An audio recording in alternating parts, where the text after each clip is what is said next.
Okay, hello everyone, and we have with us William Lin. He is the partner of Forgepoint Capital, the VC firm, and he is dealing with a lot of the cybersecurity companies, startup, like on both sides. He's talking with CISOs. He has a community, with the think tank community he has, and at the same time he is talking to uh, the startup companies who are coming up with products and solutions. So thank you very much for joining us, Will, on this short interview series. I mean, we also call it like a think tank series. And we'll go over like 2 to 3 quick questions and to get your thoughts about how it is happening in industry. So thank you very much for joining us. Yeah, of course. Always thank you for introducing me and inviting me. Excited to help. Yeah, thank you. And so my first question, Will, is that you are dealing with so many startup companies and people are coming up with new ideas. And as a VC partner, like you don't have any shortage of ideas, right? I mean, ideas are always flowing. It's a matter of execution and also doing the execution in a timely manner that it meets the requirement, right? What is there in the industry. So can you share like maybe top 2 or 3 things that you are seeing as a trend in next 1 to 2 years happening in cloud security space? Yeah. So I think the first one is always going to be around the continuous maturity curve that everyone's going through. I think that the maturity curve that, the tech forward, cloud native, born in the cloud, public cloud, AWS kind of built businesses, that path isn't necessarily the same path that every other company is going to take. A lot of companies are going to take their own path through maturing to the cloud. And so I think the question for me with regards to this trend is what's the catalyst? What's the business enabler? What is the reason why these companies are going along this path on one hand? And then the second hand is what is the security rationale or reasons as well? Because I think what we can see very clearly that, for instance, our regulated industry is going to think about public cloud a little bit differently than, for instance, retail might think about it, or media might think about it as well. But there are really viable, important reasons why every industry should be adopting public cloud, and also really good, important reasons why they should be securing it. I think everyone's going to start in a different place, but then eventually everyone will probably get close to the same thing. Let's say maybe 5-10 years from now. Right, got it. No, I mean, like it definitely makes sense, Will. My next question is that from a trend perspective, all the security solution companies are coming up with their product, and also your interaction with the consumer industry. Do you see like multi-cloud or at least a second cloud provider is a kind of a mandatory requirement from day one, or it is like everybody is happy with one single cloud and just thinking through it? So multi-cloud problem probably something for us to think about it later, or we should be starting thinking about day one that you may have a second provider or third. So I think we can actually look at the born in the cloud companies for inspiration. And a lot of them are single cloud, more or less. Like they are very heavily concentrated. Yes, they have multi-cloud, they have things everywhere, but they made the decision to concentrate. So I personally think that there are a lot of reasons to concentrate for now. And one of the key reasons I think is just the lack of resources, lack of talent to be able to be multi-cloud, to be able to stay up to date on what each of them are doing, and to be able to tie that all together in a sort of resilient way. I mean, I think when we even think about some of the most sophisticated industries with the most budget, with the most experience, with the most people, even they're sort of really proud to be able to do like fast failover, for example, of their infrastructure, and that those projects take multiple years to get to even that point around fast failover. So I think the goal to be multi-cloud right now, when we have such a lack of understanding of what we need to do to both secure and run our businesses in the cloud, and the talent problem and the every other problem, I think it's just it will be very, very difficult to be multi-cloud, truly, truly multi-cloud.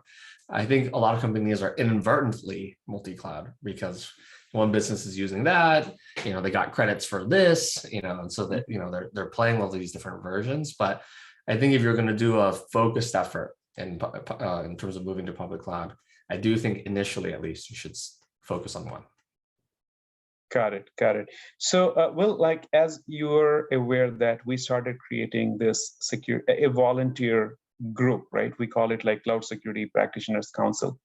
So the sole purpose of this is to come up with like sharing the words of wisdom, like somebody has done it, saw the challenges, how we can spread the word, sort of a Wikipedia for cloud security. It's an open source community. We have like 60 plus people group will come up with the content, and eventually people will contribute and it will enrich. One of the questions that we hear from fellow practitioners in the industry is that there are so many buzzwords, like quote unquote, this, the term is commonly known, buzzword in the industry. And every month or every year with our research companies like Gartner or Forrester, we keep adding more. We used to have cloud security posture management. Right. Now Gartner introduced another cool term, data security posture management, right? There are vendors who are doing that. Identity and access management, posture management, right? So we thought that let's demystify those terminologies in terms of meaningful requirement, implementation guideline. So in your opinion, since we wanted to get the other side of it, because this is created by the practitioners, so we know the driving factor behind it, why we wanted to create this council.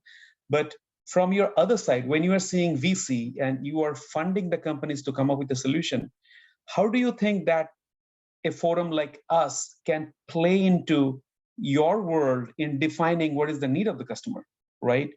Or do you see like there will be like more collaboration mutually, like you are seeing from the VC side, this, we are asking this, and eventually, tie them together to come up with what should be the future requirement in the industry where, the companies can even invest on creating products. So what are your thoughts on the effectiveness of this kind of a forum?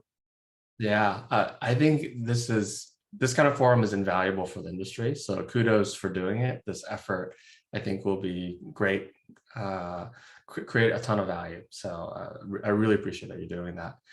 I think what's natural in these early stages of a new industry and a new way of doing things is that there's no class, there's no book, there's nothing, there's no content out there that exists to help people figure out what to do.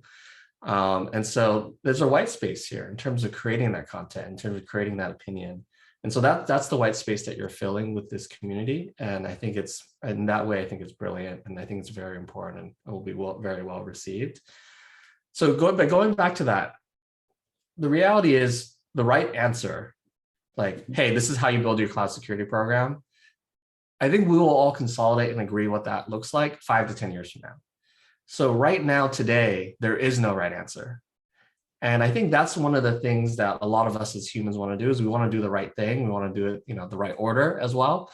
But that's just impossible in this current situation, right?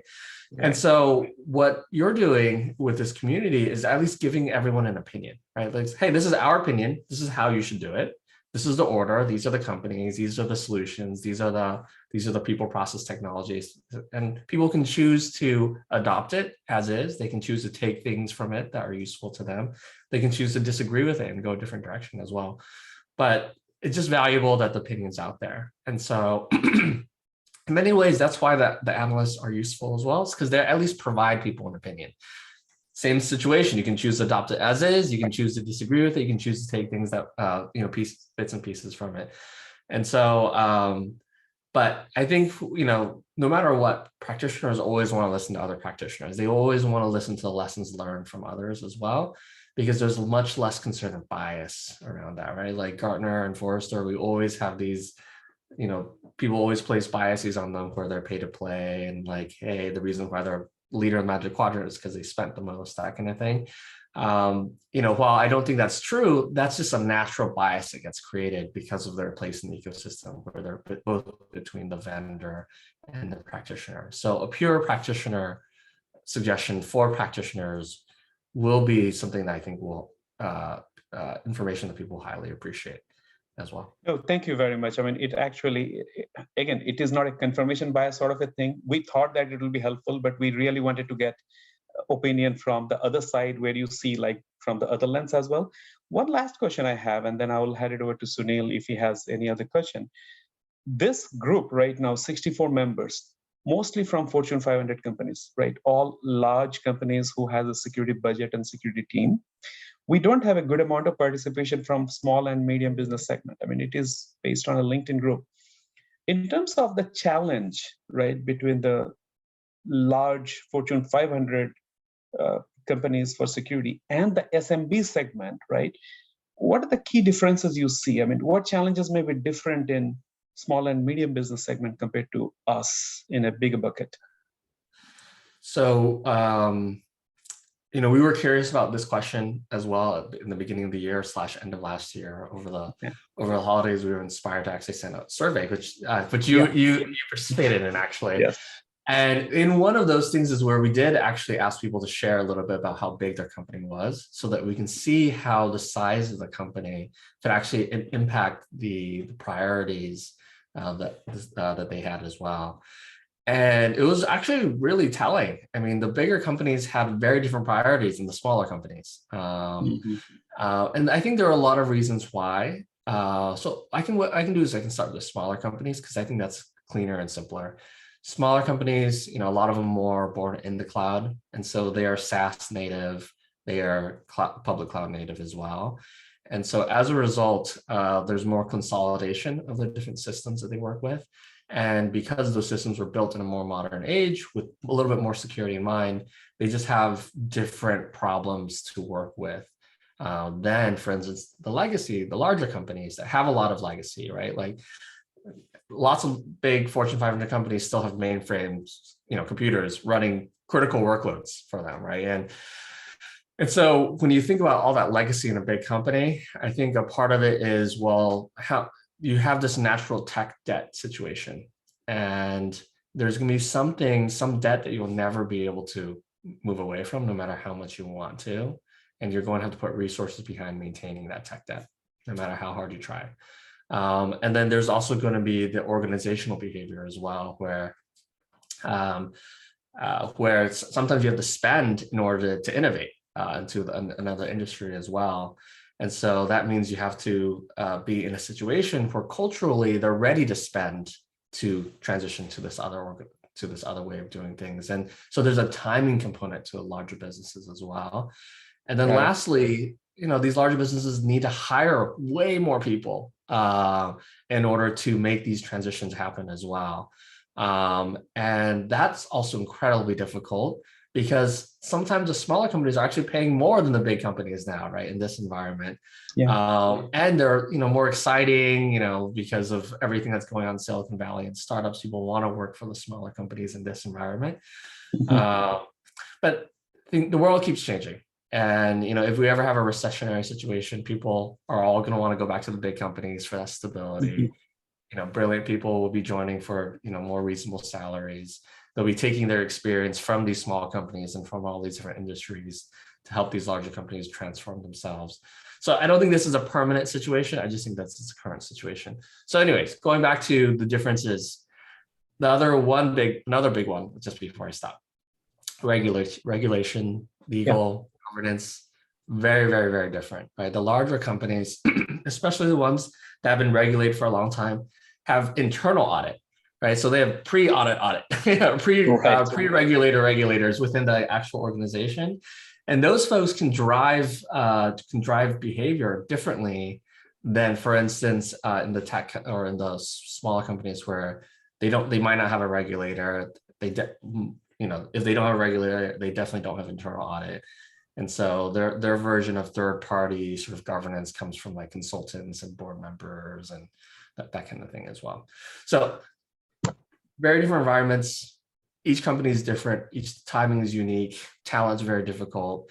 And so I don't think it's fair to put every single company on the same bar and say, hey, you must have this, you must be this, you must have this level of maturity. Everything must be security as code, within 6 months. Like that's just very, very difficult to achieve for the vast majority of businesses. No, I mean, absolutely. So thank you for sharing your perspective, Will, and it's always a pleasure talking to you. But I would like to ask Sunil, I mean, anything else, Sunil, you have in your mind that you'd like to ask Will? Yeah, one point I would add, recently, myself and Partha through CSECPC, we published a paper for rainbow protection, and we were surprised during the research that, the organization, they are adopting cloud, but there are many organizations, I believe, if I'm able to recall correctly, 80+% are not able to encrypt their sensitive data, half of the sensitive data in the cloud. Those are very interesting fact. And as you are mentioning, certainly there are variety of adoption, a variety of the reason behind it. Either they are driven by their business demand, or there's need of technology, to for transformation, or there are regulatory or other obligations where those come in picture. Yeah, I completely agree with your comment. Well, that, there are a number of reasons, and certainly, as Partha mentioned, our SMB, versus the big enterprises have their different needs where they, they come across the different patterns. Yeah. So, thank you very much for being with us. Oh, yeah. Really. Yeah.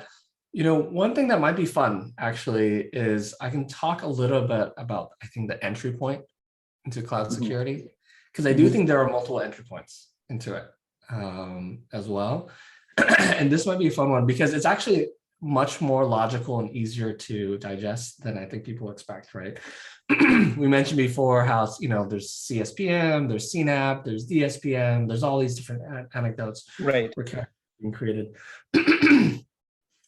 I think what I'm starting to see is that every part of the organization wants to be involved in cloud in some way, shape, or form, right? Because that's the future. And so if you want to make an impact in your organization, if you want to build skills that are relevant and useful long-term, cloud, I think, is one of those.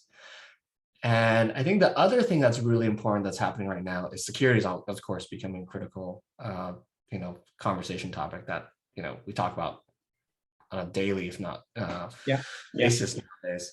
And so what that's creating is interest from every business part of the business and wanting to do something along these two lines as well. And so what I think is happening is each of these categories are being created because each different part of the business wants to have some influence over their cloud journey. And so, for instance, we talked about DSPM that just got announced, right? Data Security Posture Management. Yeah. That's because there's people who are responsible for the data who have zero visibility into the data that's in cloud. And they say, hey, let me do something here, right? Let me secure this, let me get some visibility. And so because of that, it's creating DSPM. Similar situation, there's all these identities in public cloud, right? And if you're multi-cloud, then you have identity silos all over the place. And so there are people in identity saying, I have zero visibility. It's not orchestrated. They're not working well together. I need to do something here. This is something where I need to get in now versus later, because think of how big of a mess I'll have to clean up if I get in later, for example. And then I think even, for instance, security as code or policy as code, that's the developer component around security, right? Because of public cloud, because of Kubernetes and everything else we've done, what we've done is we've essentially turned the engineer into an admin for public cloud.